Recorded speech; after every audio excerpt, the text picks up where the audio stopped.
I bought the Lego Star Wars Mandalorian, Dark Trooper, and Luke Skywalker helmet sets. Each of these coming at a price of $60, 2 of which from the Mandalorian Season 2, 1 of which from the original Star Wars trilogy, all of which going for $60. Feature 2 of the most iconic Star Wars helmets, as well as the first ever, head build. And if you guys want to buy these, then I will be leaving a link in the description to my Amazon affiliate. It helps out the channel a ton, and we're going to get right into a hyperlapse. If you don't want to sit through that, then we have cards down below to switch to that one. Just go to the box art section where you could start the review.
Here is the box art. Starting off at the left side, it's at 75327, the Luke Skywalker's Red 5 helmet set, obviously most prominently appearing in A New Hope, also appearing in, I believe, Return of the Jedi, as well as The Empire Strikes Back, and even in Episode 9, technically, Rey did wear this helmet. And then, obviously, back down there, we have the 18 Plus logo, all of that shebang, and you do get the Rebel logo up top. We also do have the Mandalorian logo. He does come with the little Mudhorn logo at the top, which says The Mandalorian. And you do get, again, set 75328. Then down here we have set 75343, the Dark Trooper helmet. This one is not a wide release one like these two. These are usually exclusive to stores like Target, as well as the Lego store. And, you know, you do have the Imperial logo up there. Now, on the back side, you have what they all look like on their sides. You also do get official pictures of the character after wearing said helmets, or I guess their head, and they're all, from the shows and stuff, which is very cool. And, you do get that simplistic logo with the blue hue in the background, and they all actually look really nice and, uniform together. Finally, what I love about these boxes is how we get the 3 helmets, and you could line all of the helmet sets up. They are very consistent with each other. Now, we also do have a look at all the instructions. I will show you guys pictures of all of the details they have on in there, but I don't want to spend too much time on it, so you can pause if you would like to read that. Now, starting off, we have the most likely popular helmet. This is the Mandalorian from the Mandalorian Season 1 and 2, as well as the Book of Boba Fett. As for these type of models, it is very self-explanatory. You look at them, this is a highly detailed model, and I have noticed a few small problems. They are a little weak, and I am not a huge fan of the way these particular pieces stick out. You'll notice they are a little wobbly, but other than that, they do look good. Could this have used a little more silver? Absolutely. I think that the plain gray, was not enough. You did get, some silver accents. You can see them. They're a little shinier. And, that's not my favorite, that they used a lot of this light gray, as it is not as accurate as it probably could have been. But I guess if you're working within the price, which, again, is $60, which is still a lot, I guess it works.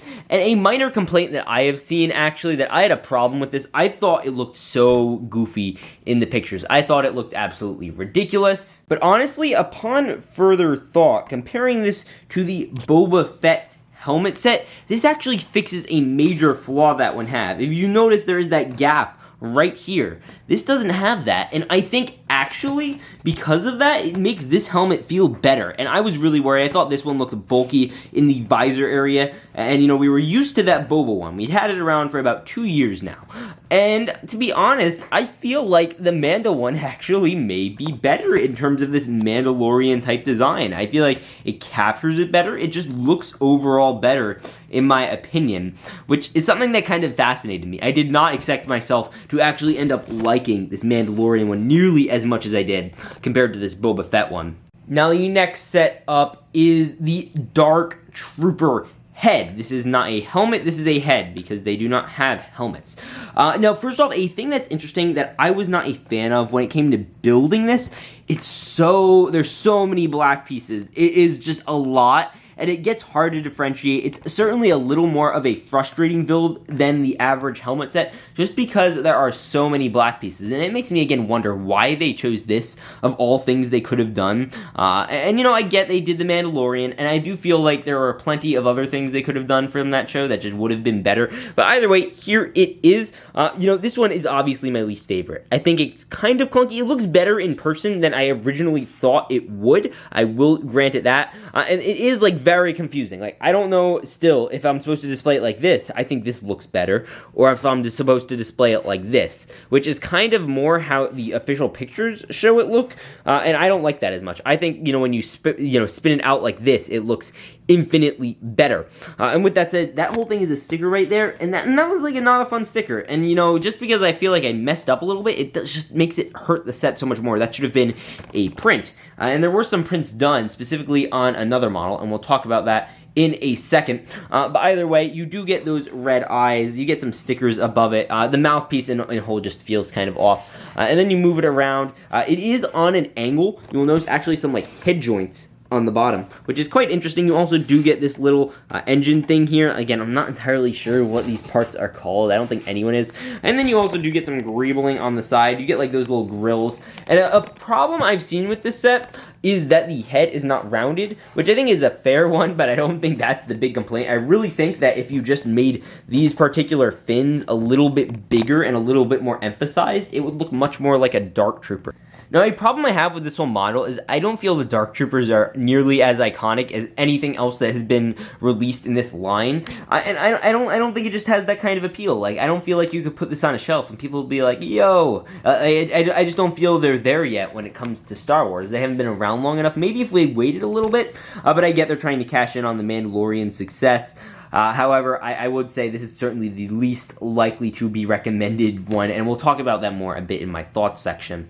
Now, here we have the Luke Skywalker Red 5 helmet, and there is only one way you can display this, and it has to be on its side. You cannot display it like this, because it looks just the worst this way. You have to display it like this, as it, looks so much better. Now, this is a very sticker-heavy model, however, a few pieces are not stickered, specifically the ones up here. These pieces right here are not stickered, as well as the, little Rebel insignia on here, which looks great in my opinion. I initially was skeptical of these particular pieces, the shields, the, eye shields, but they did end up turning up being really cool, and I also absolutely love the little earmuff pieces. You can see them in here, so if you were to put your head in, say, then you would get that real cool aspect. You also do get the chin strap, which looks kind of meh, to be 100% honest. I feel like it should have been a little more forward. Feels like it's just kind of drooping down when it really should be around here. And I've tried, and you can get it relatively there. It just kind of feels a little off,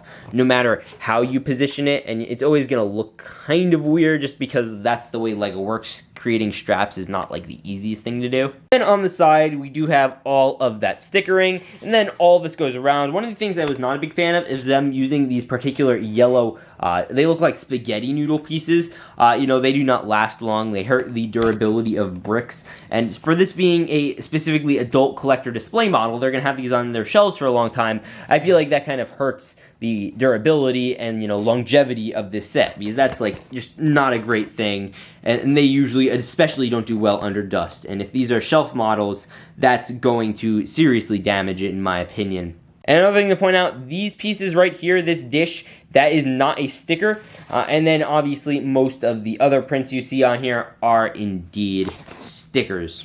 Now, these are 18 plus sets. They are specifically marketed towards adults and older fans of LEGO. So if you like displaying and not playing with your LEGOs as much, these are great. Now, this is something I've said about helmet sets and always will, and this is likely never going to change for almost purely consistency reasons.